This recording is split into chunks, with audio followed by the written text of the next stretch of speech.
Hello again, folks. It's Derek again with another Man Cave review. Again, this time taking a look not at something I'm going to be fishing right away, but it's something that I fished last year and something that I'll be fishing again in a few months when the smallmouth season opens, particularly the deeper water smallmouth on Lake Erie, Lake Ontario, early in the season, late March, early April. I'm talking about the Kamooki SmartCraw. This little bait is an incredibly innovative crayfish imitation. There's lots of crayfish imitation lipless rattling crankbaits out there. I have fished many of them and loved many of them as time has passed. They are fantastic for largemouth, for smallmouth, even for walleye at times. Northerns will hit them as well. So they're just a fantastic lipless rattling crank. But this little fella is unique. This little fella is unique because it actually completely changes the game in fishing for smallmouth. Particularly for sight fishing for smallmouth. Obviously, as a lipless rattling crankbait, it has an excellent ceramic rattle. It has a very loud bead on the inside. But the difference with all of the Kamooki baits, the Smartfish and the SmartCraw, and they're both very, very effective for smallmouth, is that when they're laid on base, when you stop your retrieve, instead of falling over like a standard lipless rattling crankbait, every Kamooki, whether it be a Smartfish or a SmartCraw, sits vertically on that zinc keel at the bottom of the bait. And that treble swings freely and sits up, ready for a fish to inhale that bait. Now, normally when I'm fishing a crayfish imitator, a lipless rattling crank or a lipped crank as a crayfish imitator, and I'm sight fishing for smallmouth, it's exciting, but sometimes I can't get those fish to convert. Often they'll just hit a bait and take off, and that's fantastic, but when you've got a highly pressured smallmouth population or when you've got fish that aren't quite that eager, the question is, what do you do? And the only thing you can do with a crayfish imitating lipless rattling crank is change the speed of your retrieve. If it's a sinking crank, you can speed it up, bring it near the surface. If it's a floating crank, you can retrieve it more quickly, drive it down, or retrieve it a bit more slowly, have it come close to the surface. But you can never at any point stop your retrieve.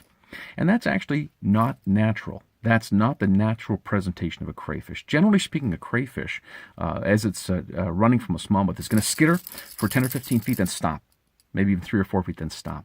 And it's going to, at that point, sit there, and it's going to walk slowly backwards on its legs until it can find a bit of water again, and then take off again. And that's exactly what this Kamooki SmartCraw allows me to do when I'm fishing it. I can retrieve this as a standard lipless rattling crank, bringing it in, bringing those smallmouth in, and as they get closer to that bait, I can speed it up or I can slow it down, change my depth, change my retrieve. But if I can't get them to convert, I can actually stop this bait right on base. And it sits there on that zinc keel, right like that.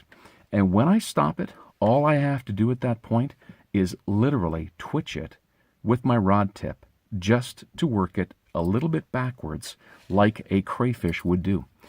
So I can work it backward on sand or on rock, literally not hopping it, not 6 feet at a time, not 3 feet, not even 3 inches at a time, literally walking it backwards with a very, very slow pull of my rod tip. See if I can get that smallmouth to commit that way.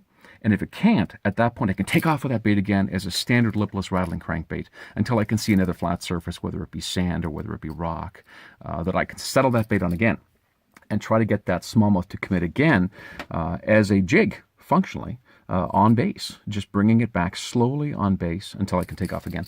So this is the only lipless rattling crankbait in the world that when you're smallmouth fishing or largemouth fishing, when you're sight fishing in open water, you can stop your retrieve. You can drop it on semi-slack line, and you can literally twitch it backwards in the exact same position as a defensive crayfish, tail down, tail under, claws up in a defensive posture, and literally just move it back 1/8 of an inch or 1/4 of an inch at a time. See if that smallmouth will hit, and then take off again.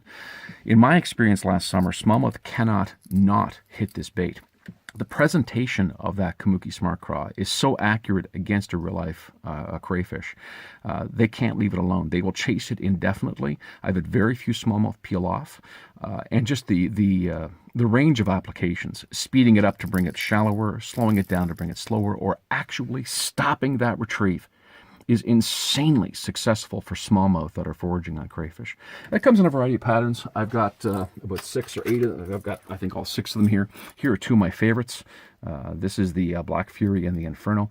But If you're looking for a smallmouth trip, particularly if you're in deeper water, like you're in Lake Ontario, when you're going to be going down 20, 30 feet, you can actually bottom bounce this or fish it as a seeking bait. Or if you're going to be sight fishing for smallmouth, there is just no more successful presentation, in my experience, not even a tube jig, than these little Kamooki SmartCraws. Google them. You can find them online everywhere at this point, and have a fantastic time. I'm just dreaming a little bit this spring. It's January. Just dreaming a little bit of my open water season, and looking forward to seeing you guys on the water. Have a great day.